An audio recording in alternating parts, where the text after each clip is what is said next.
नमस्ते।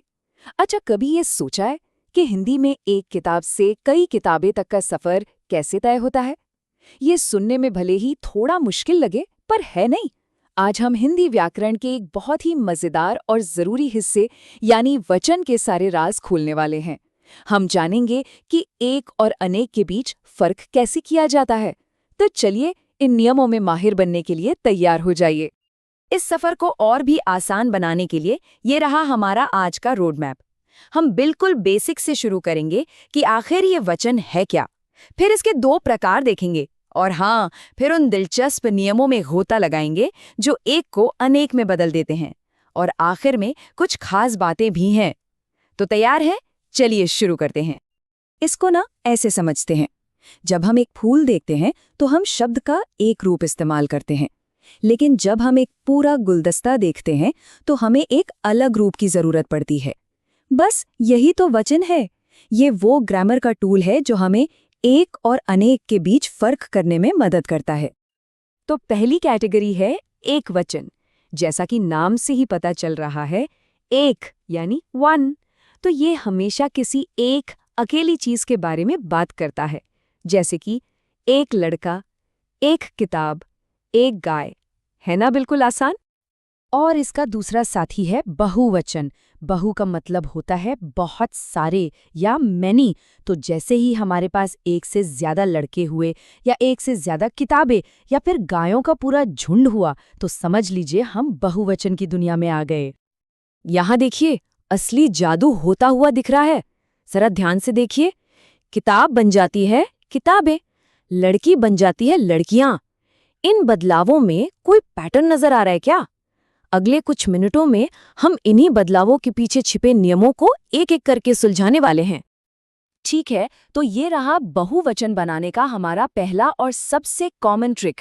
ये उन पुल्लिंग शब्दों के लिए है जिनके अंत में आ की ध्वनि आती है। नियम बहुत ही सीधा और सबसे ज्यादा इस्तेमाल होने वाला है।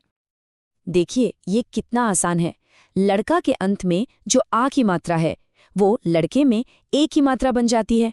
यही घोड़ा के साथ होता है और वो घोड़े बन जाता है। एक छोटा सा बदलाव, लेकिन मतलब में कितना बड़ा फर्क आ जाता है। अब आते हैं स्त्रीलिंग शब्दों पर। अगर कोई स्त्रीलिंग शब्द आ की ध्वनि पर खत्म होता है तो क्या होता है?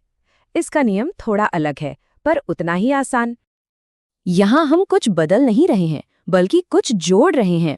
देखिए, भाषा शब्द वैसा का वैसा ही रहता है और हम बस उसके अंत में एक चंद्र बिंदु वाला ए जोड़ देते हैं, जिससे भाषाएं बन जाता है। बस एक छोटी सी एडिशन और मतलब बदल गया। ठीक है, स्त्रीलिंग शब्दों के लिए अगला नियम। इस बार उन शब्दों के लिए जिनके अंत में एक हल्की छोटी अ की ध्वनि होती है, जैसे पुस्तक शब्द के आखिर में। फर्क महसूस हुआ? पुस्तक एक छोटी अ की ध्वनि पर खत्म होता है। बहुवचन में ये पुस्तकें बन जाता है। ये अंत में ए की जो ध्वनि है वो हमें तुरंत सिग्नल देती है कि यहाँ एक से ज्यादा की बात हो रही है। ये अगला नियम खास तौर पर काम का है, क्योंकि ये उन स्त्रीलिंग शब्दों पर लागू होता है जो या तो छोटी ई या बड़ी ई पर खत्म होते हैं। लेकिन यहाँ सावधान रहने की जरूरत है, क्योंकि मात्राओं का एक छोटा लेकिन बहुत जरूरी बदलाव होता है। ये एक बहुत ही जरूरी पॉइंट है। लड़की शब्द को देखिए, अंत में बड़ी ई की मात्रा है, लेकिन बहुवचन में लड़कियां में ये बड़ी ई एक छोटी ई में बदल जाती है। मात्रा का यह छोटा होना इस तरह के बहुवचन बनाने की एक खास पहचान है। याद है अभी अभी हमने कैसे बड़ी ई को छोटी ई में बदला था? कुछ वैसा ही पैटर्न हमें उन शब्दों में भी मिलता है जो ऊ या ऊ पर खत्म होते हैं। बिल्कुल वही सिद्धांत बहु में बड़ा ऊ है जो बहुवचन बहुएं में छोटा ऊ बन जाता है। एक बार इस पैटर्न को पकड़ लिया तो फिर सब कुछ बहुत आसान हो जाता है। अब एक बहुत ही बारीक लेकिन जरूरी नियम आता है। ये उन स्त्रीलिंग शब्दों पर लागू होता है जो या पर खत्म होते हैं। बदलाव इतना छोटा है कि सुनने में लगभग पता भी नहीं चलता, लेकिन ये बहुत जरूरी है। ध्यान से देखिए, चिड़िया शब्द चिड़िया बन जाता है। एकमात्र फर्क ऊपर वो छोटा सा निशान है, चंद्रबिंदु। ये एक नेजल साउंड यानी नेजल ध्वनि जोड़ता है। ये या और या के बीच का फर्क है। इसको ध्यान से सुनना है, बस यही सारा खेल है। कभी कभी हम शब्द के अंत को नहीं बदलते, बल्कि हम एक समूह का वर्णन करने के लिए एक पूरा नया शब्द ही जोड़ देते हैं। यह बहुवचन बनाने का एक तरह से टीम बनाने वाला तरीका है। ये तरीका अक्सर उन पेशों या समूहों के लिए इस्तेमाल किया जाता है जिन्हें हम सम्मान देना चाहते हैं। सिर्फ अध्यापकों कहने के बजाय हम अध्यापक वृंद कह सकते हैं, जिसका मतलब है पूरा शिक्षक समूह। ये ज्यादा औपचारिक और सम्मानजनक लगता है। अब कुछ ऐसे अपवाद जिन्हें जानना बहुत जरूरी है। ये शब्द जैसे जनता या भीड़ भले ही बहुत से लोगों का वर्णन करते हैं, लेकिन व्याकरण की नज़र से उन्हें एक अकेली इकाई, एक सिंगल यूनिट माना जाता है। इसलिए हम कहते हैं भीड़ आ रही है, न कि भीड़ आ रहे हैं। और यहाँ बिल्कुल उल्टा मामला है।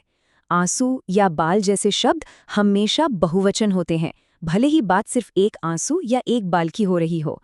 ये भाषा की एक खासियत है जिसे हमें बस याद रखना होता है। यह एक बहुत ही ज़रूरी सांस्कृतिक बात है। हिंदी में सम्मान दिखाने के लिए अक्सर एक व्यक्ति के बारे में बात करते हुए भी बहुवचन का उपयोग किया जाता है। यह कुछ वैसा ही है जैसे हम हिंदी में किसी को तुम की जगह आप कहते हैं। इसलिए जब गांधी जी की बात होती है तो सम्मान दिखाने के लिए बहुवचन क्रिया आए थे का उपयोग करते हैं। तो ये थी हिंदी में वचन की दुनिया की एक झलक। हमने एक और अनेक के बीच फर्क करना सीखा और सबसे जरूरी नियमों और अपवादों को भी जाना। हिंदी व्याकरण की दुनिया बहुत बड़ी और आकर्षक है। अगला कौन सा नियम सीखना चाहेंगे? इसके बारे में जरूर सोचिएगा।